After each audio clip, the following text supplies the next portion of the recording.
আজকে চলে যাব ঢাকা। যাওয়ার পর আমাদের চন্দনপুর মাছের বাজারের ভিডিওটা করে নিলাম। তারপর চন্দনপুর থেকে নাস্তা খাইয়া চলে গেলাম চন্দনপুর ভিতরের রাস্তা দিয়ে। চন্দনপুরের ভিতরে আজকে কি কি আছে সবাই আপনাদের মাঝে ফুটিয়ে তুলবো। আর আজকে কারণ আমি চলে যেতেছি ঢাকা। যাওয়ার পথে কাইসপুরের ব্রিজের ভিউটা লাগতেছে অনেক ভালো। তারপর আমি কয়েকটা আমার কন্টেন্ট শুট নিয়ে নিলাম।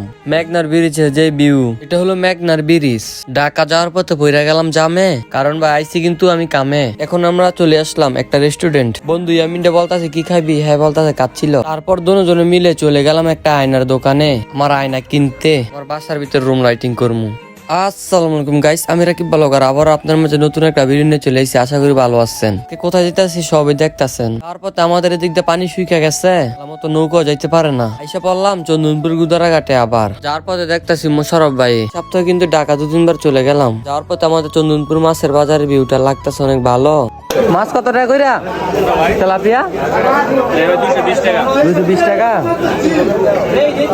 এখন চলে গেলাম সবজির দোকানের দিকে। তারপর চলে গেলাম একটা নাস্তার দোকানে, টুন্ডুলুডি খাইতাম। আর আজকে ঢাকা যাইতেছি কি কারণে আসলে ভিডিওর থাম্বনেলটা দেখে মনে বুঝা ফেলাইছেন। আজকে ঢাকা যাইতেছি আমার রুম লাইটিং করবো কিছু কেনাকাটা করতে। চন্দনপুর অটো স্ট্যান্ড থেকে চন্দনপুর ভিতরে রাস্তা দিয়ে যাইলাম। চন্দনপুর রাস্তার ভিতরে যাওয়ার পথে রাস্তাগুলা যে অবস্থা, আমরা হয়ে গেলাম ভাই এখন সস্তা। চন্দনপুর ভাইদের কাছে একটা অনুরোধ, এই রাস্তাটা যেন ঠিক হয়ে যায় কিছুদিনের ভিতরে। আমরা এখন চলে যাব উপজেলা বাস স্ট্যান্ডে। উপজেলা বাস স্ট্যান্ডে যাওয়ার পথে দেখতেছি উপজেলা এটার নাম ভাই জানি না, জানি না থাকলে অবশ্যই কমেন্টে বলে যাবেন। কোন কোন গ্রামের ভিডিও লাগবে সবাই একটু কমেন্টে বলে যাবেন। ভাই কমেন্ট করছে ঢাকার বাইরে অনেক কিছু ভাই দেখতে পারলাম। ভিডিওগুলো কিন্তু ভাই করা আপনাদের জন্য। আর এই অটোলা ভাই রাখতেছে না ভাড়া। আমি বলতেছে কি টিকিট কাটনু, আমি বলতেছি গুলিস্তানে টিকিট কাট 2টা। টিকিটটা কাইটা বাস উঠতে না উঠতে বাসটা দিল সাইরা। উপজেলা রাস্তা অনেক হয়ে গেছে ভালো, পুরোপুরি কাজ কমপ্লিট করে ফেলাইবো আর কিছুদিনের ভিতরে। এই আন্টিরা যেভাবে কাজ করতেছে তাদেরকে জানাই থ্যাঙ্কস। রাস্তার কাজ চলমান, যে ভিউটা দেখা যাইতেছে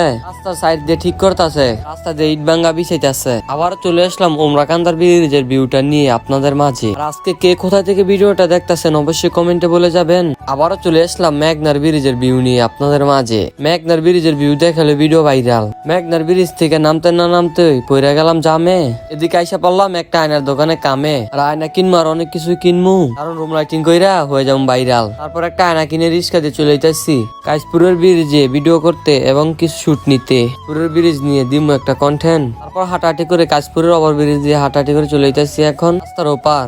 আর যার পথে দেখতেছি কাইসপুরের ওভার ব্রিজের সাথেই ফুল বিক্রি করা হয়। ওভার ব্রিজটা পার হইতে না হইতে লাগে গেছে আমাদের খিদা, এর কারণে চলে গেলাম একটা কাচ্চি যাইনি কাচ্চি খাইতে। আর আমার মোবাইল ফোনে চার্জ না থাকার কারণে কি আপনাদেরকে আমি ফুল ভিডিওটা দিতে পারি নাই। আর আজকের ভিডিওটা এতটুকুই। সব ভালো থাকবেন, সবাইকে জানাই আল্লাহ হাফেজ। পরবর্তী কোনো ভিডিওতে আবারও দেখা হবে।